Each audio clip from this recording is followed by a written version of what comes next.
อนอบน้อมยังกุลพระแก้วเจ้าตั้งสามพระการ ขอนอบน้อมกราบถวายความเคารพพระมหาเถรานุเถระ พระสังฆาธิการครูบาอาจารย์ทุกรูป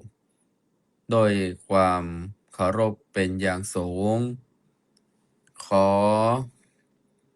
เจริญพร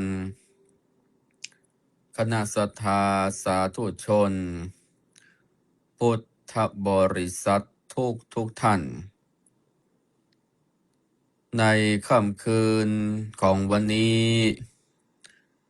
ได้มาพบรายการธรรมะวันพฤหัสบดีดำเนินรายการโดยอัตมภาพ พระทันเทพโสภณปัญโย จากวัดสมหารตำบลทุ่งต้อมอำเภอสันป่าตอง จังหวัดเชียงใหม่ ได้นำรายการสาระธรรมะ ได้พบปะกับบรรดา สาธุชนทุกท่าน ผ่านทางช่องทางออนไลน์ณที่แห่งนี้ รายการธรรมะเป็นทีม ญาติโยมสาธุชนทุกท่าน ที่ติดตามรับฟัง เพราะว่าจะเป็นผ่านทาง YouTube ทาง Facebook และสถานี FM ทีวีออนไลน์ ที่ศรัทธาญาติโยม สาธุชนทุกท่าน ได้เข้าร่วมรับฟังกันในที่แห่งนี้ วันนี้บรรดาคณะศรัทธาสาธุชนญาติโยม ทุกท่าน รายการของอาตมาภาพ ได้รับผิดชอบในการดำเนิน การจัดรายการ เป็นประจำทุกค่ำคืนของวันพฤหัสบดี ตั้งแต่เวลา2 ทุ่ม จนถึงเวลา3 ทุ่มโดยประมาณ ญาติโยมบางท่านบางคน ก็ติดตามรายการอาตมาภาพ ญาติโยมสามารถที่จะแสดงความคิดเห็นได้ในช่องทางออนไลน์แห่งนี้ บรรดาสาธุชนญาติโยมคนดีทุกท่าน ซึ่งก็รู้สึกว่าในช่วงระหว่างนี้ เป็นช่วงที่มรสุม หรือว่าเป็นช่วงที่ฝนฟ้าคะนอง ซึ่งก็จะทำให้คณะศรัทธาสาธุชนญาติโยมทุกท่าน ได้รับฟังรายการธรรมะก็ดีนะเพราะว่าช่วงนี้ก็เป็นช่วงที่เป็นฤดูฝนเป็นฟ้าฝนอากาศก็กำลังเกิดขึ้นนะดังนั้นแล้วญาติโยมทุกท่านนะที่ติดตามรายการของอาตมาภาพนะก็ขออนุโมทนาตัวที่จะได้รับฟังรายการในของค่ำคืนของวันนี้ศรัทธาสาธุชนญาติโยมคนดีท่านทั้งหลาย ในช่วงที่ผ่านมาอาตมาภาพจะกล่าวถึงเกี่ยวกับกิจกรรมวันสำคัญของทางพระพุทธศาสนา ซึ่งก็ผ่านพ้นไปก็คือวันวิสาขบูชาโลก ซึ่งก็ผ่านพ้นไปแล้วแหมบักกี้วันก็จะเป็นวันสำคัญแห่งวันหนึ่ง ก็คือเป็นวันอัฐมีบูชา เป็นวันถวายพระเพลิง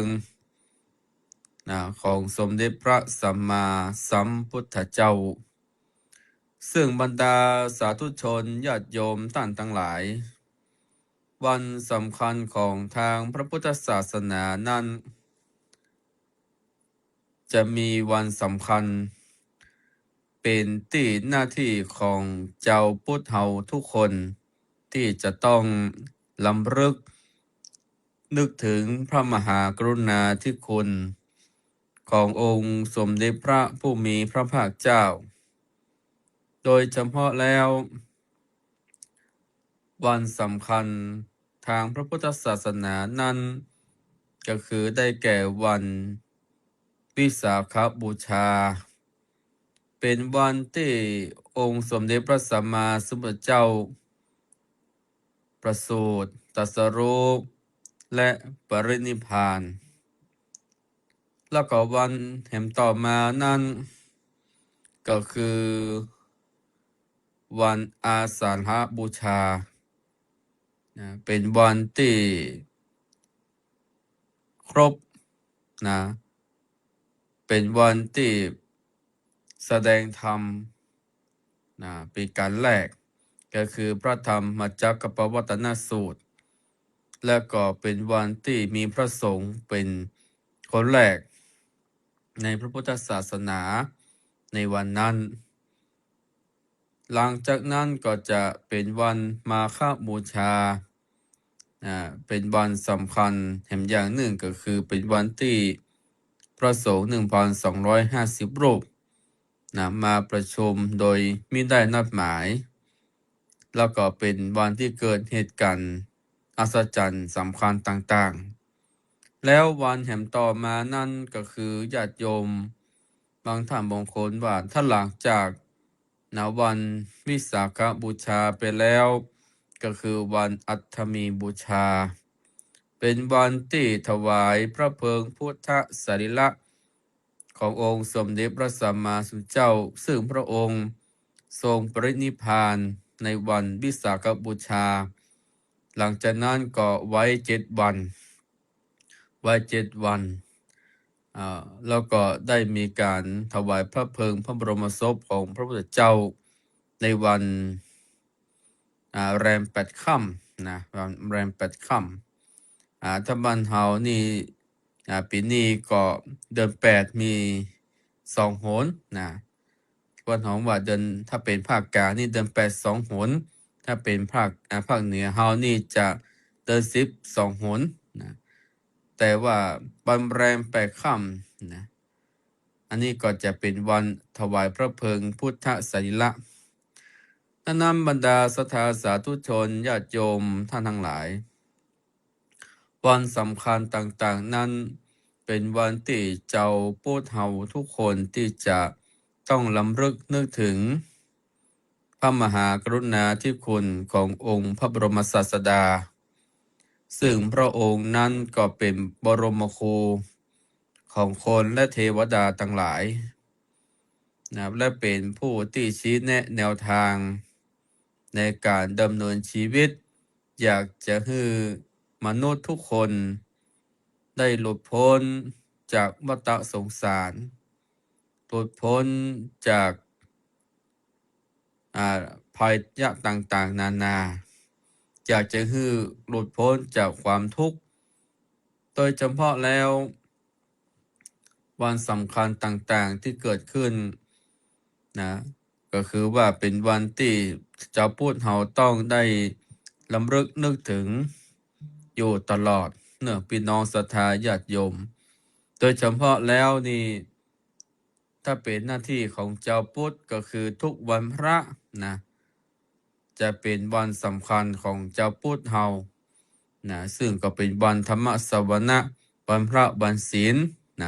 ที่เจ้าพุทธเฮาทุกคนจะต้องไปทำบุญตักบาตรไหว้พระสวดมนต์เจริญจิตภาวนากันแล้วแต่ประการหนึ่งก็เป็นวันที่ลดละเลิกสิ่งที่เป็นศีล 5ศีล 5 ข้อดังนั้นก็คือเขาได้ประพฤติปฏิบัติตามกันไป ในวันอัฐมีบูชานั้นบรรดาศรัทธาญาติโยมกิจกรรมสำคัญหลักๆนี่ก็หมายถึงว่าเป็นวันที่ระลึกนึกถึงพระมหากรุณาธิคุณ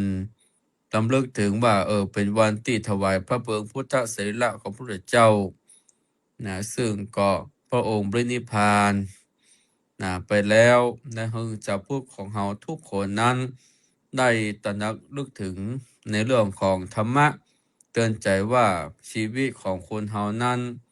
อยู่ด้วยความไม่ประมาทมีสติมีปัญญาแล้วก็พินิจพิจารณาว่าสังขารทุกอย่างมันไม่มั่นไม่เที่ยงเพราะว่าสังขารแต่ละคนนั้นก็เท่าแก่ชรามามีภัยที่จะมีอายุที่ยืนยาวมามีภัยที่จะอยู่กำฟ้าแม้ยศถาบรรดาศักดิ์รวมถึงเข้าของเงินทองแก้วแหวนแสนสิ่งคนรักคนชอบก็ต้องจากกันไปพลาดพลาดกันไปเป็นธรรมดาบ่ฮือมีการยุติในเรื่องสิ่งต่างๆแล้วสิ่งเหล่านี้ก็ถือว่าเป็นที่สำคัญต่อบรรดาพุทธศาสนิกชนได้รำลึกนึกถึงเป็นวันที่สำคัญแห่งอย่างหนึ่งโดยเฉพาะแล้วบรรดาญาติโยมวันอัฐมีบูชานี่เมื่อถวายพระเพลิงพุทธสรีระแล้วก็จะมีเปิ้นฮ้องว่าพระบรมสารีริกธาตุสิ่งอันนี้ก็เป็นสิ่งที่สำคัญที่องค์พระบรมสารีริกธาตุขององค์สมเด็จพระสัมมาสัมพุทธเจ้านั้นคือผู้คนได้กราบได้ไหว้ได้สักการะบูชาอันนี้ก็เป็นสิ่งที่สำคัญเป็นที่ยึดเหนี่ยวจิตใจแด่เจ้าผู้เฒ่าทุกคนรวมถึงกิจกรรมต่างๆที่เกิดขึ้นให้ญาติโยมเขาได้ประพฤติปฏิบัติตามกันไปถ้าเป็นวันพระวันศีลก็ไปทำบุญตักบาตรไหว้พระสวดมนต์รวมถึงเจริญจิตตภาวนาอันนี้ก็เป็นกิจกรรมส่วนหนึ่งที่เราทุกคนนั้นจะได้ประพฤติปฏิบัติตามกันไปอาตมาภาพก็ได้นำเรื่องราวสาระสำคัญต่างๆในวันสำคัญของทางพระพุทธศาสนาได้นำมาพูด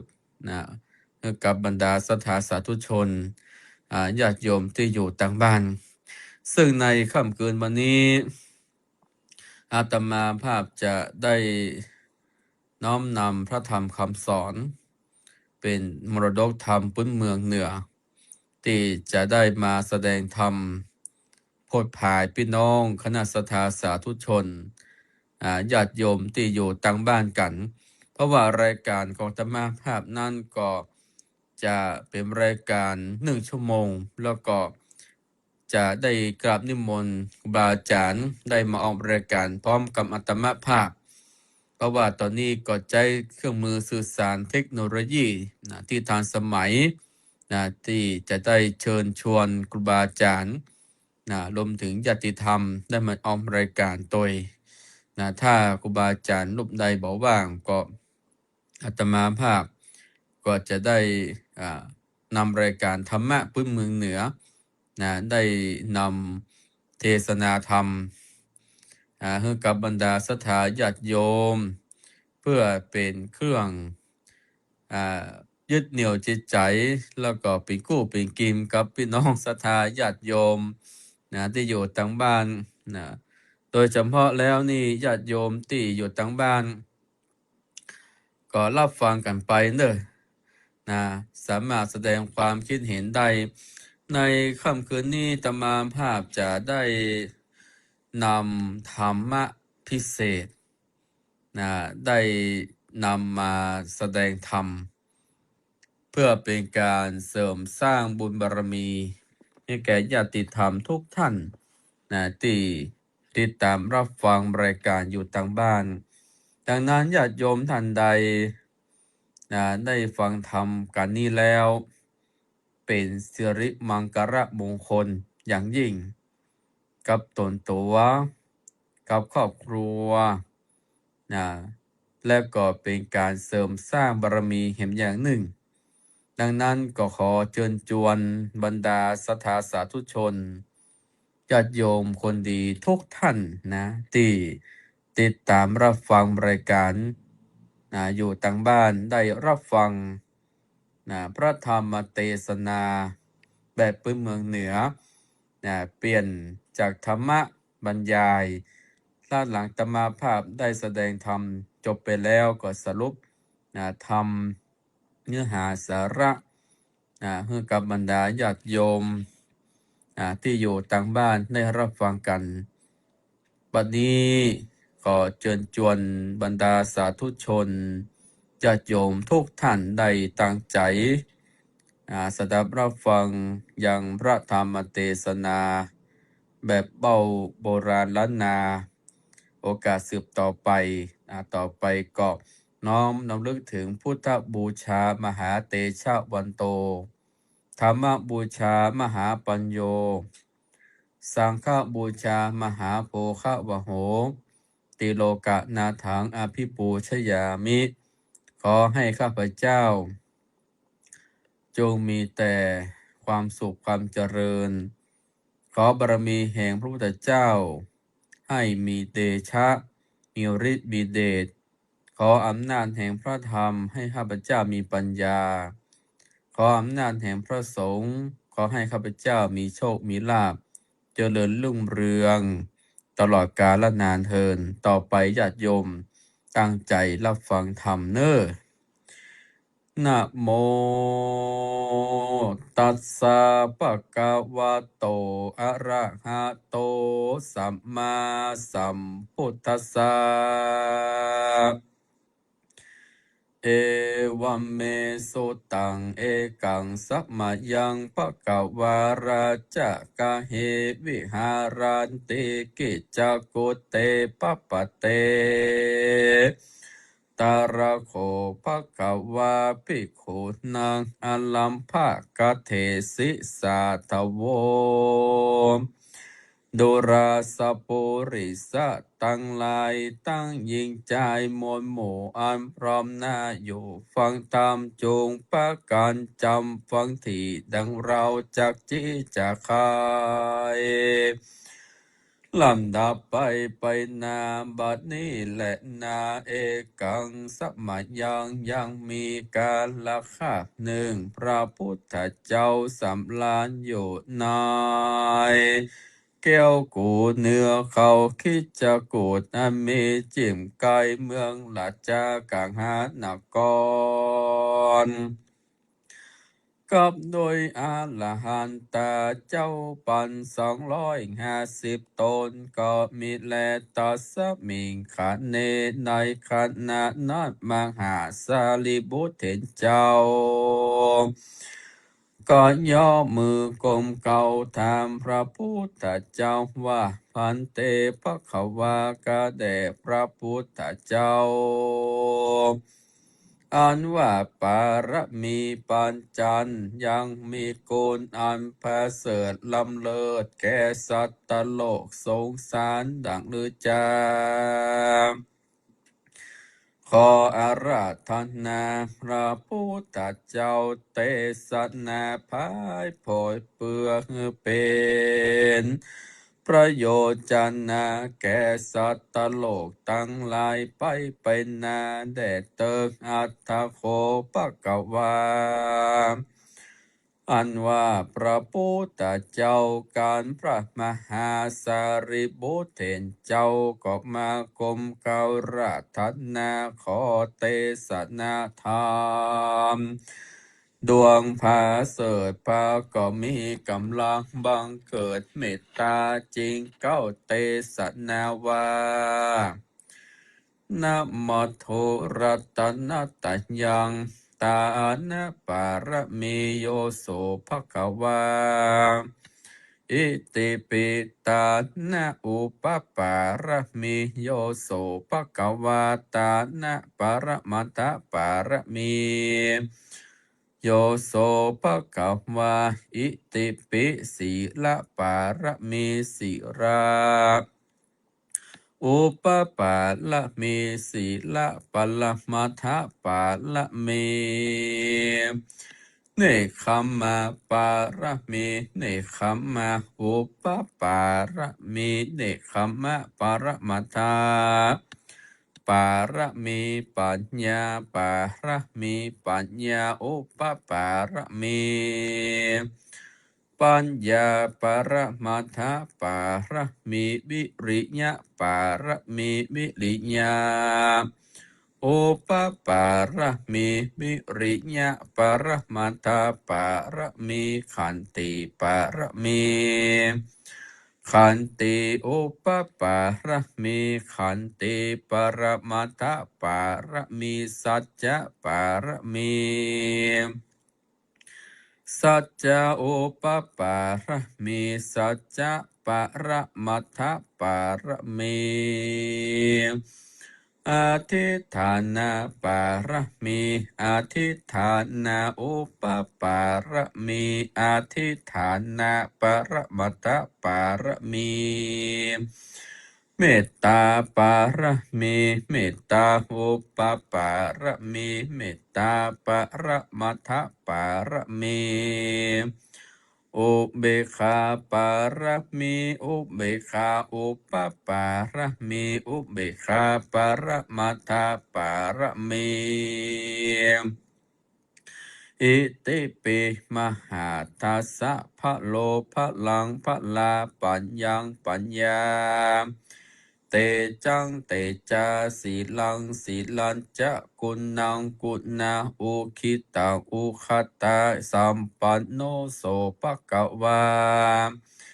อิติปิเวทิตาพังเวทิตาพังมหาทัสสะภะลาภะลังภาวะนางภาวะนาปุญญังปุญญาเหตุปัจจโยโสภะคะวาอิติปิอุตตมังอุตตมังเหตุปัจจโยสัมปันโนโสภะคะวาอิติปิพุทธัสสะสัมพุทโธมหาตัสสะภะลามุนีมุนามหาคุณากุณังราชราจังอาปัตตาสาริติหิตาจริยาสัมปันโนโสภะคะวะอิติปิไสมติสัปปารมิโยปุระโตโสภะคะวะอิติปิอังหัมปิโคมิ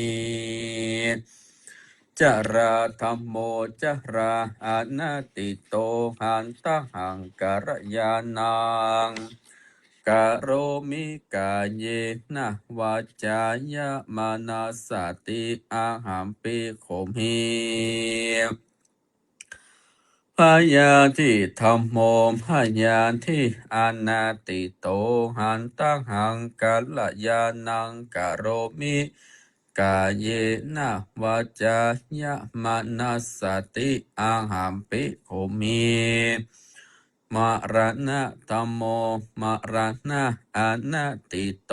หันตังหังกัลยานังกะโรมิกาเยนะวาจามนัสสติอันว่ากัตถาเตวตุตังสามนีการว่าผู้การาผู้ใดได้จำเริญไปใจก็จากใดเขาใกล้พระนิพพานเจ้าแต่ดีหลีและนาอธิบายว่าปุคาราผู้ใดมีศีลมั่นคงดีแล้วคือหมั่นเมตตาภาวนาไปอย่าได้ขาดก็จักได้นำเอาตนไปสู่ไตรขันธ์สามประการคือหันเป็นอนิจจังทุกขังอนัตตาลำเปิงโดยอย่างจราพยาธิมรณาอันว่าพระยามัจจุราชหากไล่เลยขับไปใจ ตัวเรานี้ปันแก่ปันเฒ่าชรา หูตาก็มามืดมัวผมอย่างหัวก็มางอกเอ็นก็หันไปควายตันตาเขี้ยวฟันก็ลุดหล่อนออกปลายตีนปลายมือก็มาใส่สารอกในใจ ก็มาปั่นเปิ้นไว้ให้ดังอันพระพุทธเจ้าจริงกล่าวว่า อันนี้ในจึงว่าเตวะโตปัธรรมหัวตีและนาพยาธิอานาติโต ก็มีโรคาพยาธิมาเบียดเบียนบ่ขาดจะกิน จากนอนก็ลำบากมาเป็นตุกยากนักหนาอันนี้จึงว่า เตวะโตตวนสองและนามะระนองอนาติโต ทอดนั่นไปพญาตตัวแรงกามันบอกไว้นาผู้ใดมันก็เต้ากระตามฮือตายไปสันเดียวอันนี้ก็เป็นเตวะโตต้นสามและนาเหตุดังอันปุกขระยิงใจตั้งหลายควรลำเปิงโดยยังเตวะตูตั้งสามนี้ไว้เป็นกรรมฐาน ว่าอายังอันตะภาโวอานิจจังทุกขังอนัตตา อันว่าตนตัวเรานี้มันก็บ่มันบ่เตียงรู้ความเหี่ยงไปมาทุกขาเป็นทุกข์บ่ขาดอนัตตาก็บ่ใจตัวแห่งเรา หากเป็นว่างเปล่าแล้วควรลำเปิงจำเริญภาวนาพรหมวิหารตั้งสี่ฮือมีใจ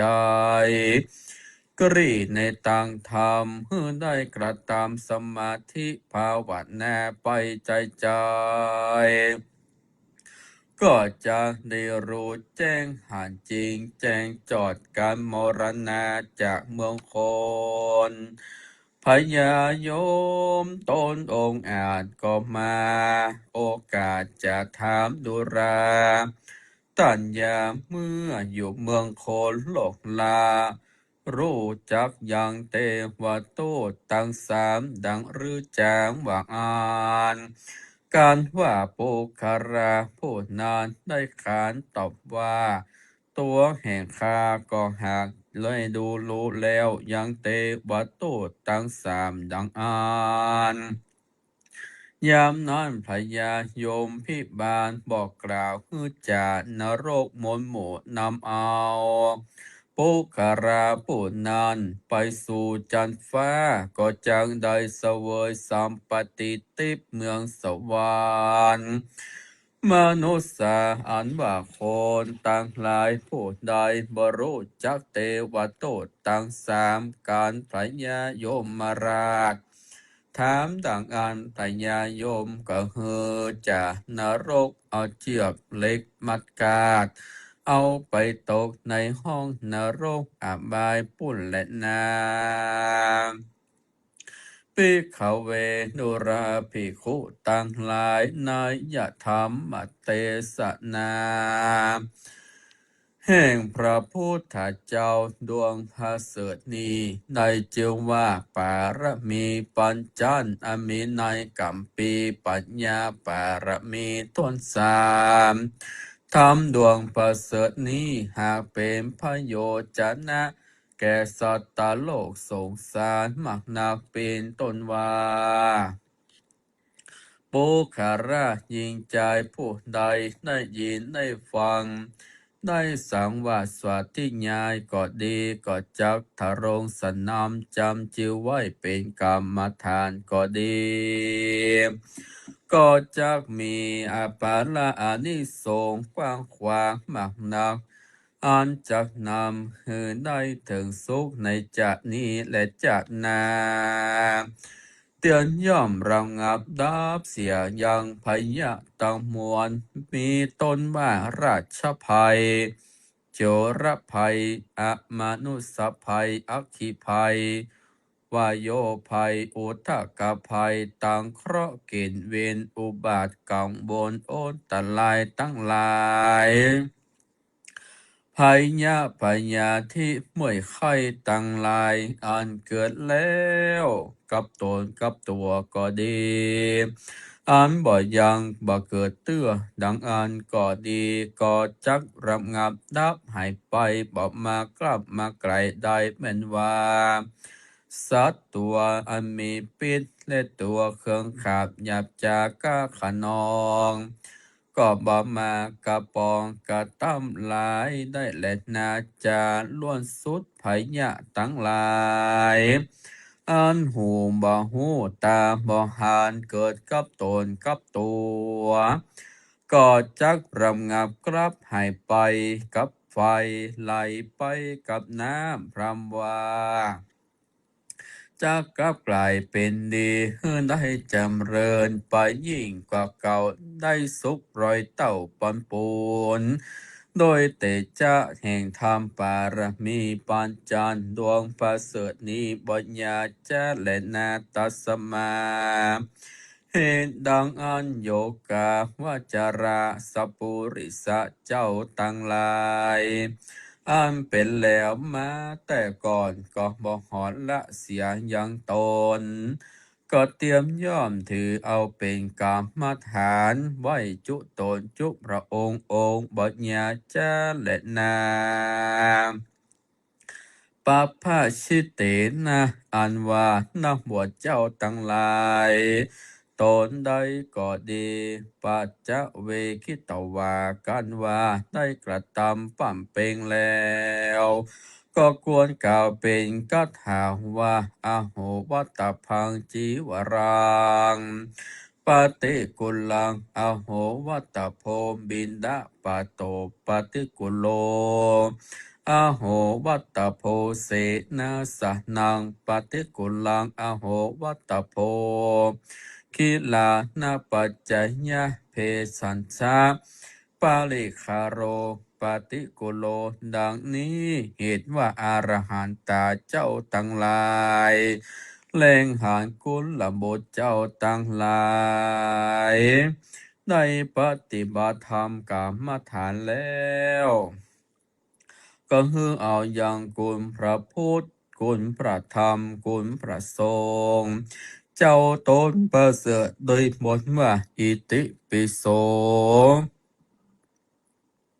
สวากขาโตสุปฏิปันโนตั้งแต่ต้นถึงปลายนั่นเตอแล้วก็ฮือลำเปิงในใจถึงปารมีปะหันจานตานะปารมีไปใจรอดสุดปลายเป็นดังอันได้กล่าวมาเบื้องต้นนั่นเตอการว่าปุคาระยิงใจพุงใดในปฏิบัติดังกล่าวแล้วก็จะได้บังเกิดพระอานิสงส์มากหนักจากได้ผับแปะอย่างคาซึสัทธโรภัยมานอุปาทวะกังวลโอนตะไลต่างๆได้เสี่ยงและนาอารหันตาเจ้าตั้งหลายได้แปลงแต่งอย่างปารมีปัญจัน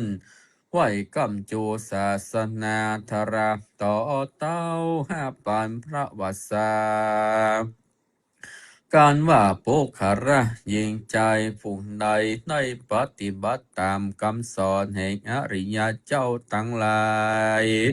ก็จะได้ถึงอย่างมากะปะละไปสู่เบียงแก้วนี้ละปานเจ้าแต่ดีลีบัญญาจะเล่นนาตุมเหพระวันตาอ่านว่าสุตันตั้งหลายได้เกิดมาพบปะสายยังพระพุทธศาสนา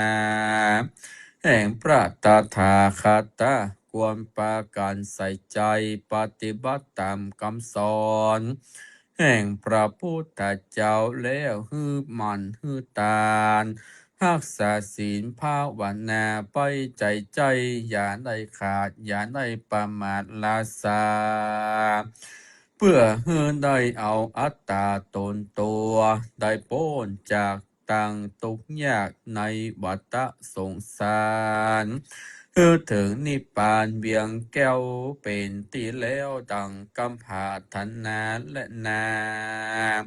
พระพุทธเจ้าตนประเสริฐได้นำเอาธรรมดวงอันล้ำเลิศมาไต่สันนาอันมีจึงว่าปารมีปานจันทร์อันติดเนื่องสดดันมาด้วยกามทานอิติบุตตปากเรนะด้วยประการดังกล่าวมานี่แหละนะ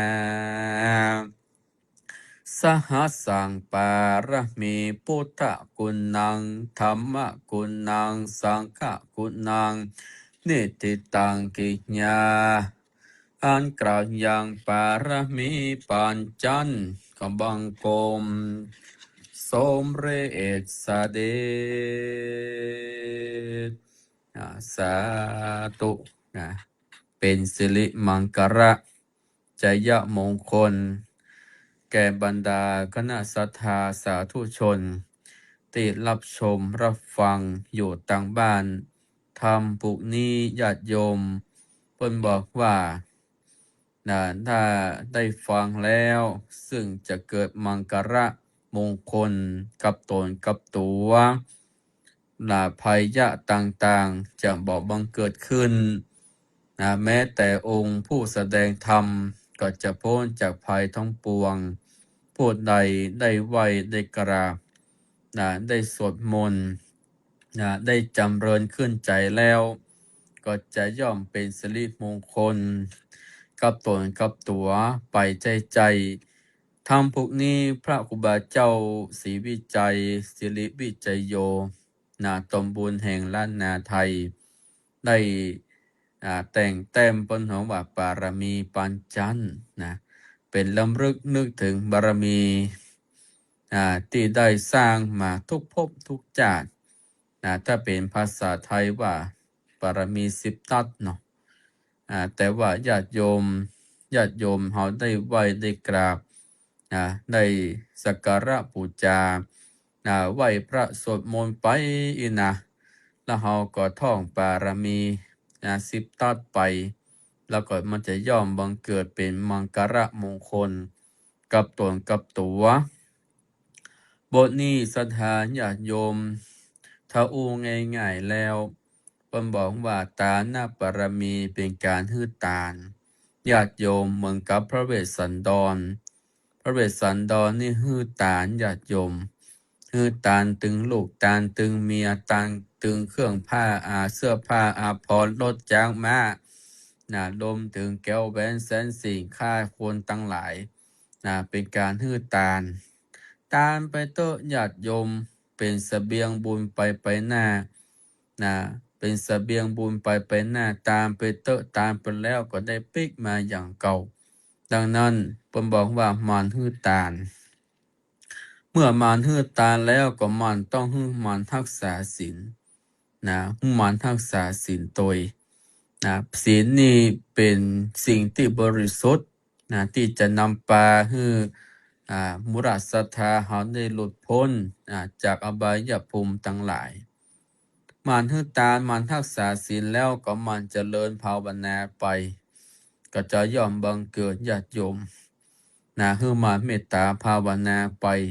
อธิษฐานไปเรื่อยๆญาติโยมระลึกนึกถึงพุทโธไปธัมโมสังโฆไปเรื่อยๆเอาไว้เป็นกรรมฐานหลังจากนั้นบรรดาศรัทธาญาติโยมอันนี้เป็นหลักเจ้าพุทธเบื้องต้นแห่งประการหนึ่งก็คือให้เรามีเนกขัมมะในการอดท่านอดกลั้นรวมถึงต่อสู้ปัญหาอุปสรรคต่างๆรวมถึงให้มีปัญญาที่ดีใจปัญญาวิเคราะห์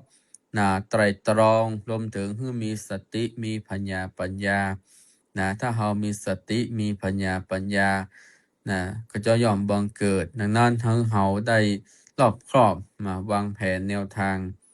ปัญญาจะย่อมบังเกิดเป็นแสงสว่างถ้าเรามีปัญญาแล้วจะนำพาแสงสว่างมาให้เราหลังจากนั้นบรรดาศรัทธาญาติโยมคือวิริยะคือความเพียร ให้เฮามันวิริยะอุตสาหะพยายามไปใจนะรวมถึงอดทนอดกลั้นต่อการงานต่างๆให้มีความเพียรตั้งใจทำงานอย่าโยมจะบรรลุถึงเป้าหมาย แล้วก็วิริยะแล้วก็ต้องมีขันติคือความอดทนอดกลั้นต่อปัญหาอุปสรรคต่างๆรวมถึงเรื่องราวปัญหาภัยต่างๆที่มันจะเกิดขึ้นเฮามีความขันติมีความอดทนจะย่อมพาสู่เฮาในทางที่ดีเฮามีความอดทนอดทนต่อสิ่งเรื่องราวต่างๆที่เข้ามากระทบสิ่งเรื่องใดที่เฮานำมาวิเคราะห์ให้เฮาไตร่ตรองให้ใจปัญญาในการคิดหลังจากนั้นให้เฮามีสัจจะสัจจะก็คือในการอู้กันจาเฮาตั้งสัจจะไปแล้วว่าเฮาจะทำแบบนี้เฮาจะทำงานแบบไหน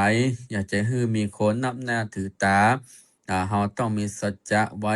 สัจจะนี่เป็นสิ่งที่เป็นปัญหาว่าสัจจังเว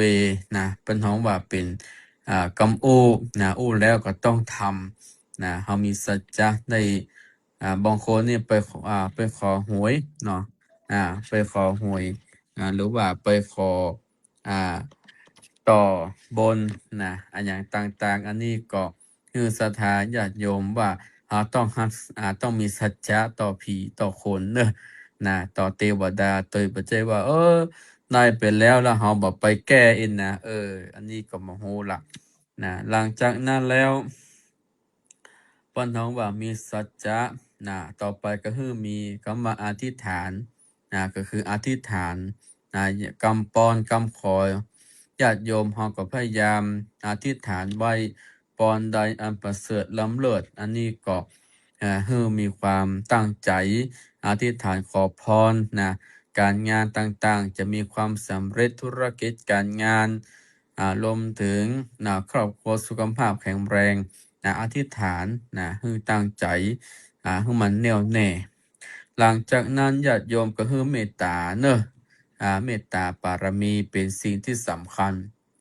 เมตตาก็เมตตาแก่คนเมตตาแก่สัตว์เมตตาต่อทุกสิ่งทุกอย่างญาติโยม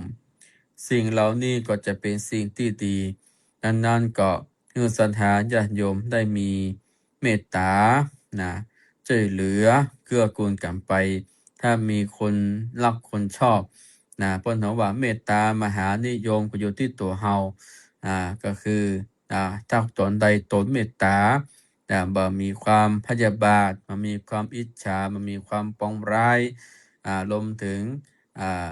กำอู้กำจาก็ดีสิ่งเหล่านี้จะเป็นเมตตาแก่เฮาดังนั้นเฮาคือเมตตาช่วยเหลือเกื้อกูลกันไป แล้วก็หลังจากนั้นแล้วก็คือมีอุเบกขา อุเบกขาคือการปล่อยวางวางเฉยบ่ยึดมั่นถือมั่นบ่ยึดติสิ่งใดๆทั้งปวงมันบ่ใช่ของเฮาแม้แต่ตัวร่างกายสังขารก็บ่ใช่ของเฮาคือคนเฮาทุกคนนั้นได้ตระหนักลึกถึงว่าทุกสิ่งทุกอย่างนั้นมันมีความที่มันแน่นอนอันนี้ก็คือญาติโยมได้ระลึกนึกถึงว่าบารมีทั้งหลายที่เฮาได้สร้างได้ทำนี้เฮาอดทนรวมถึงสร้างไปเรื่อยๆญาติโยมจึงถึงพระนิพพานหลังจากนั้นแล้วญาติโยมสาธุชนต่างทั้งหลายเป็นบทคาถาที่มีความคนฮ้องว่าเป็นกรรมฐาน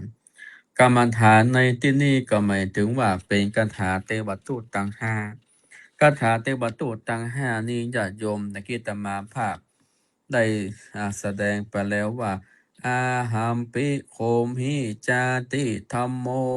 จาติอนาติโตหันตังหังกระยานังการโรมิกายนะวจายะมนัสสติ อันนี้ก็หมายถึงว่าเป็นคาถาคนท้องว่าคนเฮามีการเกิดจาติคือเกิดละว่าเฮาเกิดแล้วเป็นคาถาที่เป็นกรรมฐานที่สอนในใจว่ามีความเกิดหลังจากนั้นอาหัมปิโคมหิจราธัมโม จาราอนาติโตหันตังหังการยานังกโรมิกาเยนะวจายะมนัสสตินี่ก็หมายถึงว่ามีความแก่นะคือจาราก็คือความแก่เกิดแล้วก็แก่อาหามปิโคมหิพยาธิธรรมโมพยาธิอนาติโต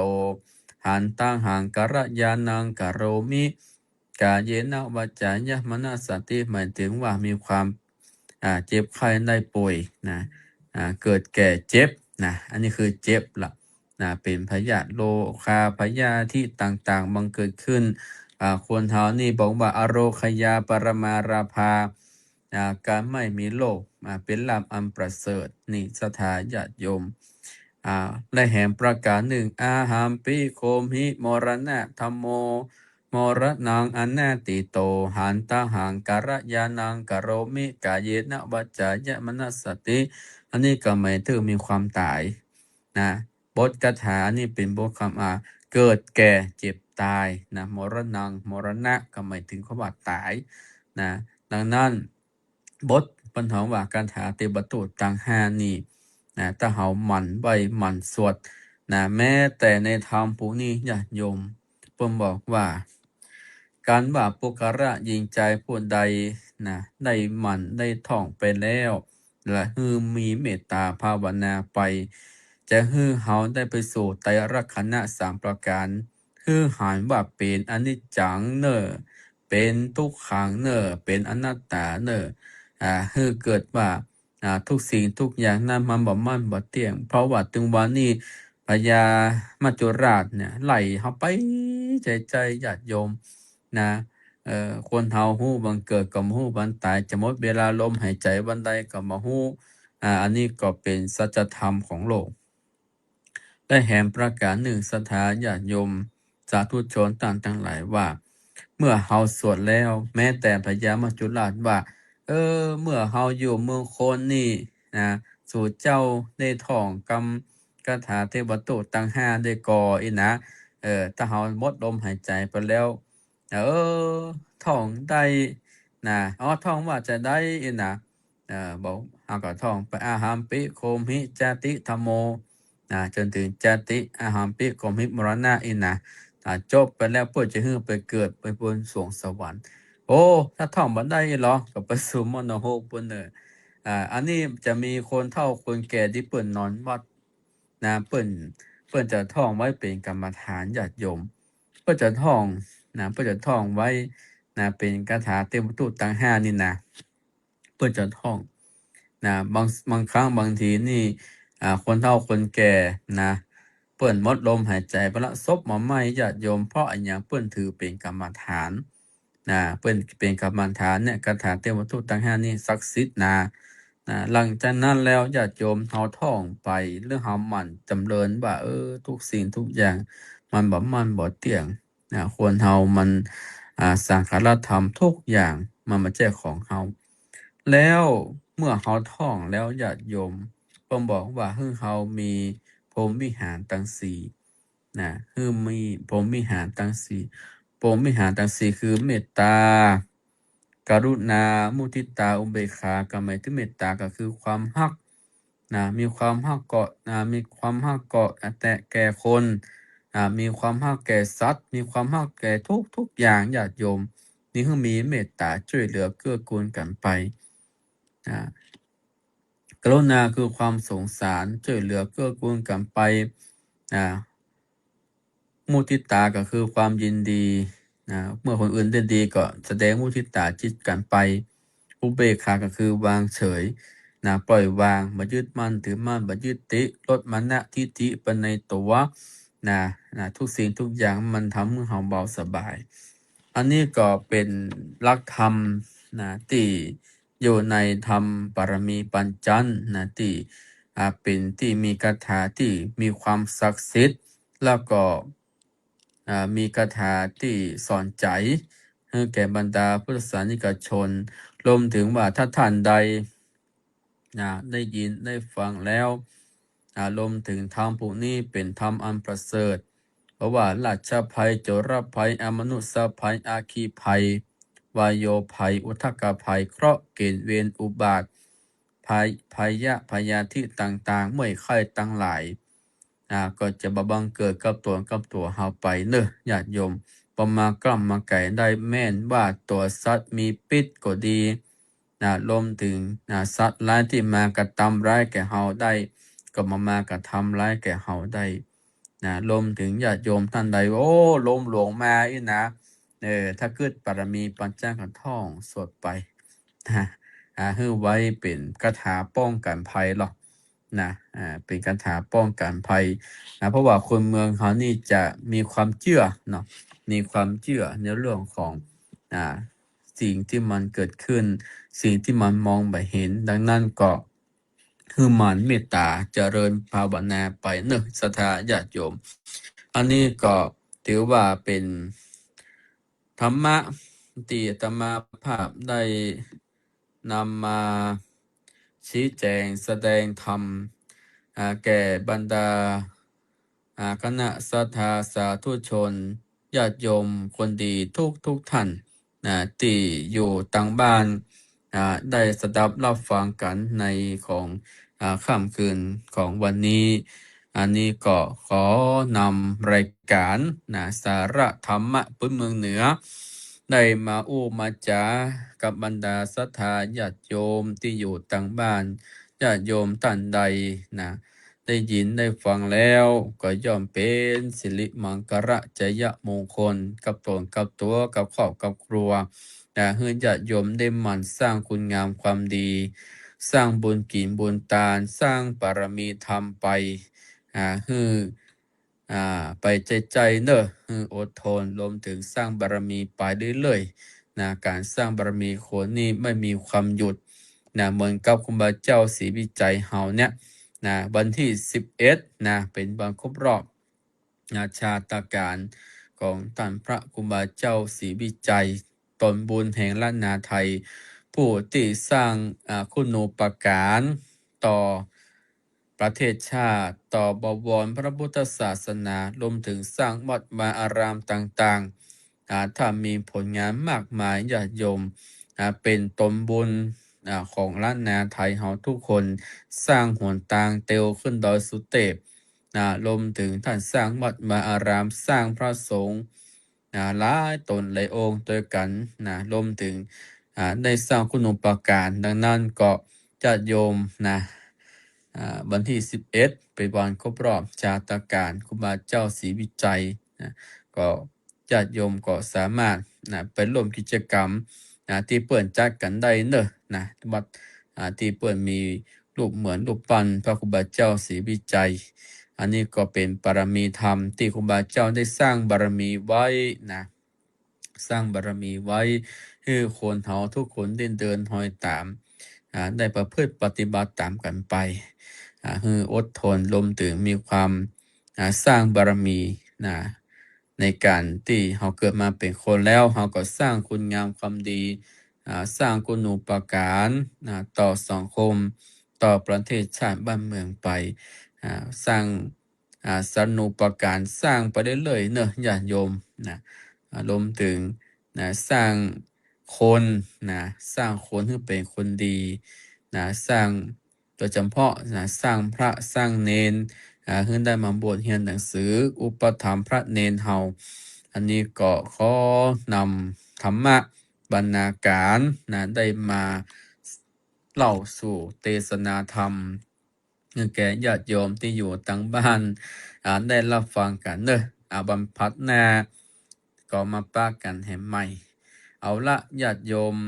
สาธุชนญาติโยมท่านทั้งหลายในค่ำคืนวันนี้อาตมาภาพก็ขออำนาจแห่งคุณพระศรีรัตนตรัยและสิ่งศักดิ์สิทธิ์ทั้งหลายบารมีศีลธรรมกรรมฐานแห่งครูบาเจ้าศรีวิจัยบารมีแห่งองค์พระธาตุเจ้าดอยสุเทพองค์พระธาตุเจ้าหฤปุญชัยบารมีแห่งองค์พระธาตุเจ้าทุกๆดวงในล้านนาเฮาแห่งนี้บารมีแห่งองค์พระแก้วมรกตองค์พระสยามเทวาธิราชบารมีแห่งบุรพมหากษัตราธิราชเจ้าทุกพระองค์ จงได้ปกปักรักษาคุ้มครองให้ศรัทธาญาติโยมสาธุชนทุกท่าน ขอให้ได้มีแต่ความสุขความเจริญ เจริญไปด้วยอายุ